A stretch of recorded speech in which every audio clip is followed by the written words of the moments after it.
সরস্বতী পুজো মানেই তো একটা ভালো মেজাজ, প্রেম প্রেম মেজাজ, উড়ু উড়ু মেজাজ। চারিদিকে দেখতে পাচ্ছি সুন্দরীরা ঘুরে বেড়াচ্ছে, জোড়ায় জোড়ায় ঘুরছে। সো হ্যাঁ, আজকে তো দিনটা কুছ আলাগই বাত হ্যায়। আমারও প্রশ্ন, এটা আমারই জন্য হয়েছে অ্যাকচুয়ালি, বিকজ আমার চাপ, মানে কাজের চাপটা খুব বেশি। তো সেই জন্য আমি আজকে একটু তাড়াতাড়ি এসেছি।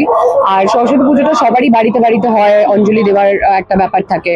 তো আমি যেহেতু একটা কাজের জন্য এদিকেই ছিলাম, এন্ড আমার বাড়িও কাছে, সো আমি ভাবলাম যে আমি রাজদার এখানেই আজকে অঞ্জলিটা দেবো। তো সেইভাবেই শুরু হয়েছে আমার দিন। তো আমি আলাদা টাইমে, উনি আলাদা টাইমে আসছেন, বাট আসছেন। আর 2 থেকে 3 বছর প্রপারলি সেই ছোটবেলায় যেভাবে সরস্বতী পুজো আমরা মানাতাম, সেটা মানানো হয়নি আমার।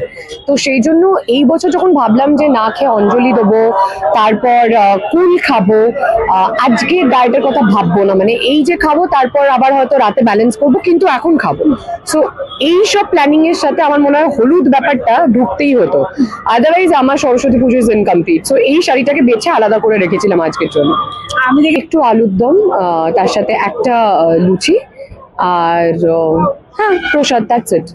এইভাবেই মায়ের আশীর্বাদটা থাকুক, এইভাবেই কাজ করতে থাকি, আর বড় বড় চমক তোমাদেরকে দিতে থাকি প্রত্যেকটা নতুন ক্যারেক্টারের সাথে, এটাই চাইলাম। অ্যান্ড অফকোর্স আমার মনে হয় সবার আগে হচ্ছে সুস্থ থাকা, তো সুস্থতা চেয়েছি। Thank you.